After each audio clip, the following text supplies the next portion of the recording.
everyone, how are you today? Happy Sunday to you all. It's been a really fun day. I actually got to hang out with my friends today, which is quite unusual in these day and times, so I'll tell you about that later. But first of all, I have done my routine today. I've done my Fly Lady routine, washed the towels. They're all being sanitized and they're out in the clothesline in the sun. And then I had an appointment at the shops. Can you believe it? I went to the shops. A bit nervous. But I did take a mask and some gloves just in case I felt like I needed to use them, which I didn't at the time. So my one appointment was at the optometrist to get new glasses. And the glasses that I wear are multifocals. And I've been finding after a couple of years that I have to see you clearly, I have to lift my neck like this. So if I'm having dinner with people, then I'm like this all through dinner. And the weaker my eyes get, the more I have to lift my head. So because the reading part is down there and I can see closer there, and sort of this is distance. At the top is distance. Middle view is good for like your laptop or your computer, and then this is for reading. So I've got new ones. So have a look at this, the old ones, and here come the new ones. Ta-da! You can tell me whether you see a difference. What's different about them? Yeah, that's right. They're round, big, and they're bigger. I think they're round and they're bigger. And wow, you know, like I can actually see the screen now without lifting my head. It's a miracle. So these are great. I've been wearing them all day, and I haven't even really noticed anything unusual that I have new glasses, except for being able to see clearer. So that's beautiful. But you also get another pair. They always have a 2-for-1 deal, so I've got another pair, which are my reading glasses. And these are this is so much fun. I'll show you my old reading glasses. They're also quite funky. Gorgeous, yes. So I use these now just for computer because it's further away than a book. And I use these for my computer. So if you're ever talking to me on Skype or something like that, you will see these glasses, my computer glasses. They're my old reading glasses, and my new reading glasses are also equally funky. Always go for something a bit unusual, and I don't mind the heavy plastic. So these are my new reading glasses. So I'm looking nice and close here so that my daughter in Portugal can see what she thinks, because she will send me a private message.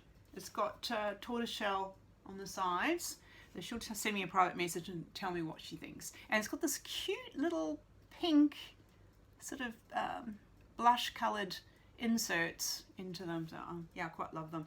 And I can actually see clearly if I go closer like that. I can see you very clearly, but yeah, too clearly almost, can see all the wrinkles. So where's my new one? Here we go. We'll go back to these. These are going to be today's. I might play around with different glasses each time. So yeah, that was our trip to the shops today. Husband and I both went, and we walked the whole shopping centre and stayed away from people as much as we could. We bought the Easter eggs for Easter because I just had in the back of my mind that Australia was going to lock down. So I decided that we would buy all the Easter eggs that we could for our family. I didn't buy extra, I just bought what we normally have. So I got things for the kids, and the younger ones, and our little eggs that we put usually in a bowl in the lounge room for the 3 adults that live here at home. So, and also, and I might show these to you maybe tomorrow because I've packed them away. I got my New Zealand marshmallow eggs because you see I am a Kiwi born, and I left New Zealand when I was 22, and I just love marshmallow eggs. And it's funny now, they actually make them in Australia, but they're a huge hit in New Zealand, and the marshmallow is just divine. So they're Cadbury marshmallow eggs, and they just remind me of my childhood, and I think I bought 5 packets because yeah, I will eat that many, and I have to hide them from my son. So if he's watching this, I'm not telling you where I put them. So I've got the chocolates, and I also got birthday cards because we've got a few birthdays coming up, and I'm hoping that the mail will get through to Portugal, and I have no idea, nobody's been talking about, you know, whether mail is getting through still or not. So I imagine that important mail is getting through, but just local, normal mail, I have no idea whether aeroplanes are still flying with the mail and whether Australia Post is flying. I'm sorry, I should have started off my talk, because my daughter said to me, started off with telling what you've got in your mug. So here's my tea cup today. And this teacup was given to me when I went to a conference down in Sydney. I went to the SCBWI conference. Now, if you look behind me, you will see the SCBWI logo for SCBWI Australia.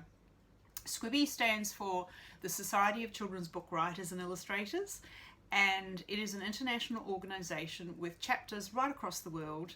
We're all friends with each other, we're all members, and if you're a member, you can go to any meeting, any event that SCBWI holds anywhere in the world. And if you're travelling, like we used to in the old days, you can just pop in and say, look, I'm here, anyone want to have a cuppa with me? And if they have an evening planned or an event on, they'll invite you along to that. But quite often they'll just say, oh, let's all go out to dinner, and they'll have an impromptu one just because you're there. So it's really, really lovely. And I have had people visit the Gold Coast where I live from the UK, and they've come along to our meetings, which we really enjoyed.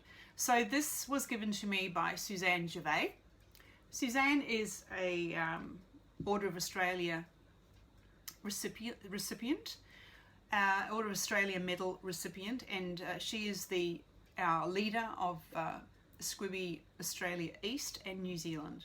So that encompasses the 3 eastern states, Queensland, New South Wales, Victoria, and actually also South Australia. So the 4 eastern states, and the 5th state also Tasmania, so that's 5, it's a lot, and New Zealand, so 5 states and 1 country.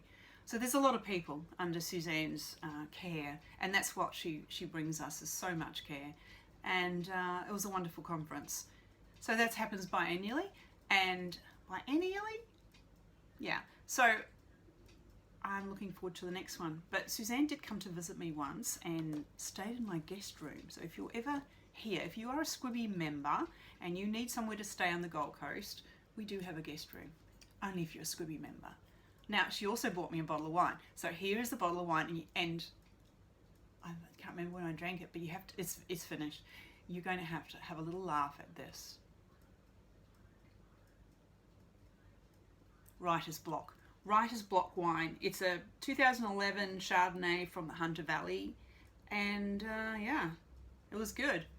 Yeah, it sure unblocked that writer's block, I can tell you. I actually forgot to tell you, I'm actually the coordinator for the Gold Coast sub-branch of the Queensland branch of SCBWI. And my job as coordinator is to organise events and meetings here on the Gold Coast, and also to let everyone, all my members on the Gold Coast, Northern New South Wales, and also inland towards the Scenic Rim and those areas, to let them all know that we have meetings, that we have what's happening in the area, and also anything that's happening in Brisbane, I'll let them know about that. So basically coordinating. And it's a lot of fun, and I really, really do really care for my members who are in our group. And last Sunday, I think it was last Sunday, yeah, so today's Sunday, a week ago today, we had our last meeting on the Gold Coast before the libraries, I imagine, will be closed from now on. They've closed the meeting rooms, you can't hire them anymore. But SCBWI Australia East and New Zealand is no longer holding meetings until further notice, or events. And so I had an event here that I was actually hosting the workshop for. So I was actually on, would you believe it? That's the back, Writer's Block. So it was on Writer's Block, and I was talking about, you know, how to overcome it. And I was very, very lucky to have picked up a few ideas through other areas of my life that have got nothing to do with writing, but you actually find that life overlaps itself, and what works in one part of your life can work in another part of your life. So it was a 3-hour workshop, and at the end of it, people just went away buzzing, and I was really, really excited about it. So that was great, and we did actually wipe down all the desks with Pino Clean, all the backs of the chairs, all the door handles, the little kitchenette where we made our cup of tea. So it was all wiped down with Pino Clean, and that was the last time I will actually see those people for a few months. But today, the Sunshine Coast sub-branch of SCBWI held a event, and it was meant to be outside because they have this island called, I think it's Chalmers Island. I've never been there, but it's really right next to the coast, and you can just sort of go across a bridge, I think, to it. And on this little island they were going to hold a meeting, and it was going to be a sketch and scribble meeting. So you would take along, if you're an illustrator, you take along your sketch pad or your iPad, and if you're an author or writer, you take along your notebook and your journal. And they had to cancel it because no more events, no meetings. So Ali Steggett, who is our Queensland coordinator for SCBWI, she had the brainstorm to actually put the meeting up on Zoom, and she put so much, we were on it today, it was so much fun. That's why I'm absolutely buzzing. There were about 12 of us joined, so we had people on Zoom. We were all joined in like little squares. Now, you've probably been on Zoom, so you know what it's like, but for me it was my first time, so I'm a debut Zoomer. I call it the Zoom bus, and I even managed to put on the screen and the sound, and everyone could hear me. And it was a little bit like being in the opening credits to the Brady Bunch, because you had these boxes, and you know, your face was up there and another face and another face, and you could sort of, hello, how are you? And you know, talk just like the Brady Bunch used to in the opening credits. So we had a laugh about that. I thought that was really cute. And so Ali put so much work into this meeting, because we had an hour before the meeting started to actually work on our sketch or our scribble. And I loved it. I just loved it. She had writing prompts, sketching prompts, ideas, brainstorming, questions, and I spent, oh look, where is it? I wrote, I think, 4 A4 pages of notes and scribble, and I loved it. It was all about Ireland. So it was called the Island Hop, and it was all about Ireland. And one of the first things she asked us was, you know, what are 5 children's books that come to mind that happen on an island? And I couldn't think of a lot, but I came up, well, Gilligan's Island's not actually a children's book, it's a TV show, but that was the first thing that popped in my head. Second one was Nim's Island, which is actually written by an Australian author, Wendy Orr. And interesting about Nim's Island is that the second Nim's Island movie, they had Jodie Foster in them, and the second one, I think the first one did, and the second one had what's the name? Bindi Irwin.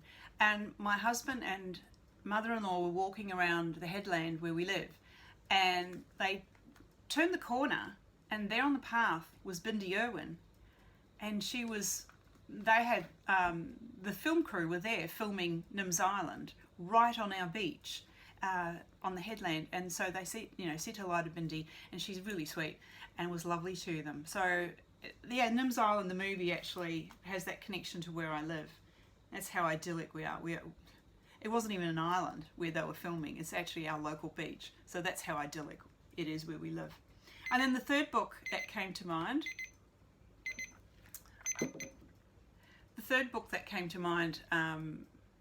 was The Stormkeeper's Island by Catherine Doyle, and I've actually just put that away, so I haven't got that here to show you. But I really enjoyed that because that had a sort of a magical quality. There was sort of a magic in the island, and there was almost like a time slip, and two children who'd come to the island from the shore and were strangers and didn't know what was going on. I really liked that. And then there's the classic Treasure Island, and then there's Kensuke's Kingdom, which I haven't read yet, but I actually do own the book, and it needs cleaning. It's in my pile of books to clean, because I've had a problem with my bookcases, and I've had to go through and clean them all, but we won't go there. That's another video.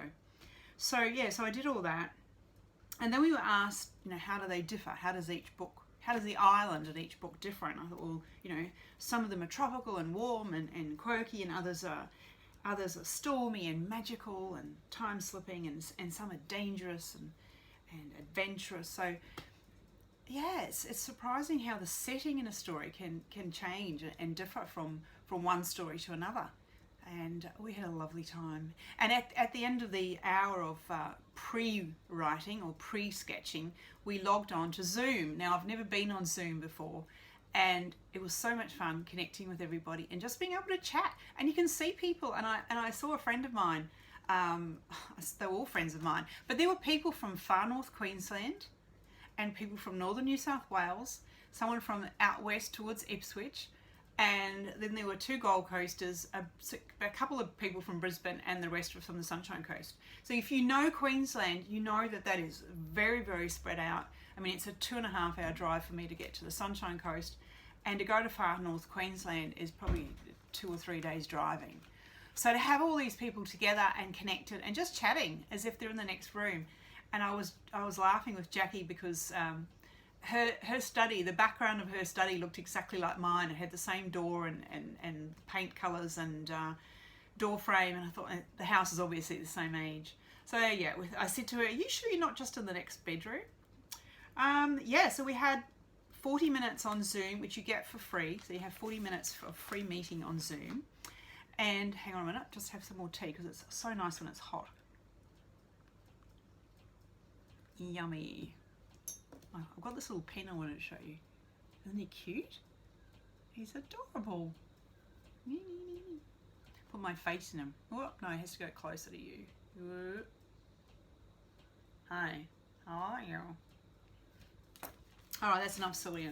So I wrote some notes, and yeah, there's 1 page, 2 page mind mapping. I love mind mapping. Basically started outlining the story on that page, and then the last one was thinking about sensory elements and antagonists, and what was that last bit? Tropes and cliches to avoid. That's always good. So some good tropes and cliches were like, you know, the deserted island, the hermit on an island of mystery where everything is strange and mysterious and people and creatures and everything's weird, a little bit like Lost, really. That TV show drove me bananas. An ancient or magical island, which is really my favourite type. And then a hidden island, like in the Bermuda Triangle, where it's, you know, suddenly this island appears through the mist, and it's not on any map, strangely, and a hermit lives on it. Cliche. Probably has a volleyball with the words Wilson written on them and a handprint. You know that Tom Hanks was in my local hospital. Love the guy. And his wife, Rita Wilson. So they were in my local hospital for a couple of weeks, and they actually were positive to coronavirus. And I wasn't embarrassed that they'd caught it here, because they might have caught it on the aeroplane over. And I was actually very grateful that they were in our hospital, because it's brand new, it's state of the art, it's one of the best in Australia, one of the best in the world, and we have scientists working in Australia at the moment to working on a vaccine for COVID-19. They reckon they're about 12 months away, and they're trying to speed it up. They're working 24/7.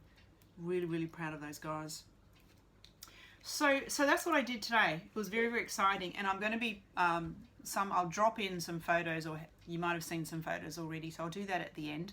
And I have no idea, because I forgot to put my timer on the correct time, so I have no idea how much time has elapsed, but I have run out of things to tell you. Just check. Yeah, I did say, like, I booked my glasses appointment, and I had also booked a hearing test through the same company, but I've cancelled the hearing test. It was going to be on Wednesday, because I just have this feeling that things are going to shut down tomorrow. Tomorrow's the first day of the new week. Tomorrow's Monday.